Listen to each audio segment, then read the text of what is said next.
and I believe that's an acceptable risk. We have plenty of energy. We only need one end of the runway on the RTLS. I think we got some sound rationale here. Yo, Darius Britt here. So I've actually talked about this issue before, but I don't think I nailed it. So I'm gonna take another swing at it. I hope you guys don't mind. Do you mind? Okay, cool. This is one really dumb reason why a lot of films lose out on views, and new filmmakers still do this thing all the time. We're not talking about bad acting or bad composition or bad story or bad sound quality. I mean, those are all important, don't get me wrong, but this thing steers people away before they reach all of those beautiful, amazing things. Let me share a story with you. Some years ago, I shot this cool little short film, right? Got some friends together, got to work with two dope actors I wanted to work with. No budget, got it done in a week. I was really proud of it, man. I thought it was so dope, I was checking the mail for an Oscar. And then after I cut it together, I made this really, really dope opening credit sequence, right? We had the production company logo in there. We had the written and directed by action in there. Actor 1, boom. Actor 2, boom. Actor 3, boom. DP action over some nice music. And then of course you gotta get that feedback action, right? So I put it on for some friends and family. I watched them watch it, you know, I'm taking it in the room. And they watched it, and you know, at a certain point their eyes just kind of glazed over. It was weird. I don't know what it was. And then I played it one day for this guy. We'll call him Earl, right? He was just a friend of a friend. I didn't really know him that well, but this dude was super blunt. Like, he'll hurt your feelings. I will never forget it. I played it for this guy, and it went down something like this.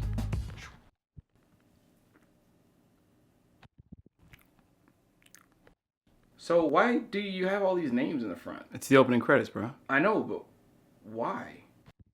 I don't know any of these people. It's a movie. Yeah. It's boring.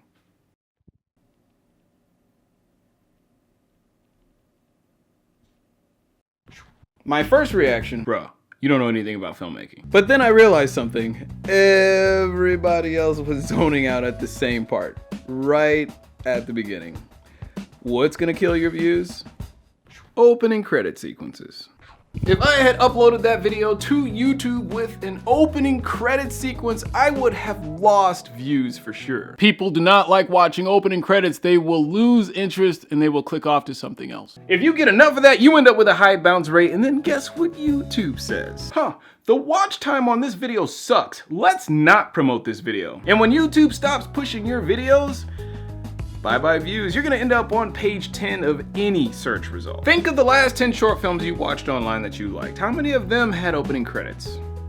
Probably none of them. If you guys notice, you never see credit sequences at the beginning of any of my short films. Like, why? It's a short film. Credit sequences are like very, very, very old school.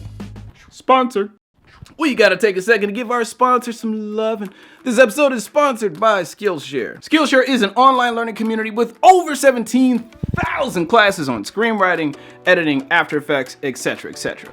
With this membership, you get unlimited access to all of their classes to get your knowledge up. All things considered, they're actually very affordable. For an annual subscription with unlimited access, you're looking at less than $10 a month.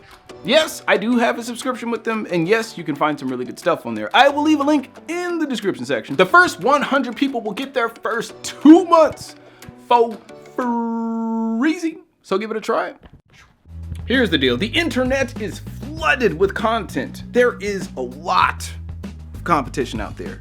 Every single second counts. You guys just don't have that kind of time to be wasting on opening credits. Film festival programmers, you know, the people who like pick the films that play at the festivals, they do not like opening credits. Probably because they watch hundreds of films. They don't know who you are. They don't know who your cast is. They don't care. It doesn't even matter like how pretty or how fancy or how nice you make them.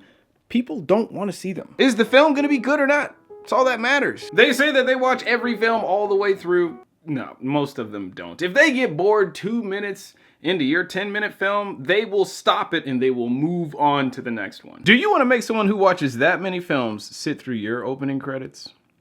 Exception. If you have a well-known celebrity in your short film, sure, splash their name all over an intro sequence if you want. That would get our attention. But if you don't have a well-known celebrity or a person of interest in your film, Save the credits for the end. Now, feature-length 90-minute films are a little different. You can still get away with doing like an opening credit type thing, but even there, it's You don't really see opening credits in full-blown like movies anymore.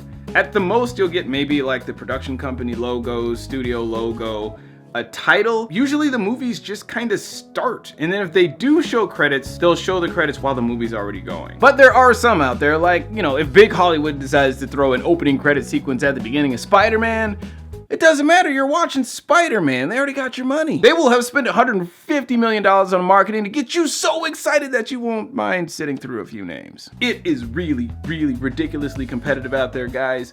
Do yourself a favor. Do not waste time on opening credits. You will lose out on views. Well, that's all that I got for you. If you enjoyed what you saw, please like, subscribe. Thank you for watching. Deep it out. They would make a total of 6 stops on this traverse, collecting samples from large rocks,